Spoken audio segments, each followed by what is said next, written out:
What's going on, ladies and gentlemen of the internet? Welcome to the 12th map feature on this channel. It is entitled Overgrown for 8 to 14 players and is made by myself, Rob, or BS972, whichever you prefer.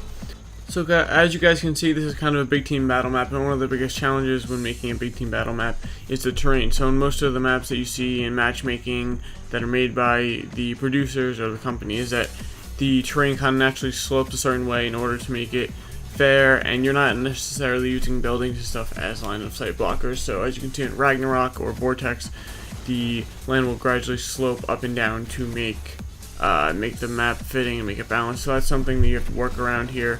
So as you can see from this different aspects of this, I really try to make it very separated and distinct in which areas the infantry and which areas that the vehicles are supposed to be in. So there is a Wraith and a Rocket Hog as for two ghosts on the map. So it's not a heavies map, not at all, but it definitely has its fair of big team battle aspect to it.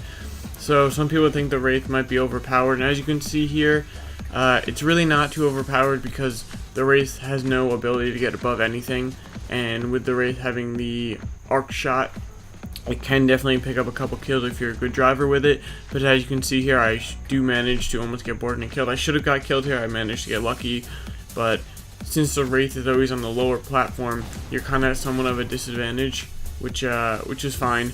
And you can see these bridges here are actually low enough so if you do shoot, you're going to kill yourself, which I do show here just for an example. And you can see that it's not really you kind of have to be in the right spot to shoot. So the Wraith really isn't that overpowered. Also, there's this little shield in the middle here, so that's the only way to get up from the bottom of the map to the top when you're in the middle, that is, besides basic ramps on the outside, so that you take that use that to your advantage as well. And all this is kind of just pushing infantry and causing the flow of the map, so that players, if they want to have a bit of a power position, just stay away from the bottom of the map unless absolutely necessary, or unless you're near points to get back up. And the same thing with the Rocket Hog as well. The Rocket Hog is, rockets can't really arc, rockets can't really shoot down very well, so the Rocket Hog is mainly meant to simply counter the Wraith. The Wraith against a Rocket Hog really kind of isn't too effective from long ranges, so if someone does have the Wraith, you would hope that the other team would try to commandeer the Rocket Hog and try to take it down.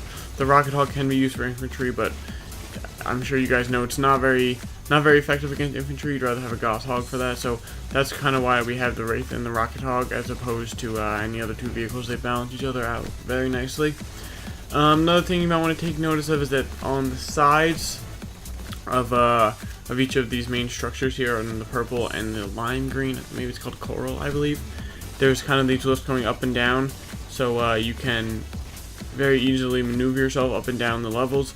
So it's like I said, it's very important for whatever team you're playing with to try to communicate with them and try to have the top level of the map. So kind of where I'm standing across that main bridge here and the other side as well. Kind of whoever controls that, and the vehicles usually kind of controls the dominance. So the reason why the red team here ended up being so dominant is just simply because I knew, and plus since I made the map, I could tell my team, we have to stay up here, guys. You don't want to go down there so much. That's kind of the lower spot to the map. You're at disadvantage. As for all Halo maps, whoever has a height advantage usually ends up winning the engagement. So yeah, that's basically it for this map, guys.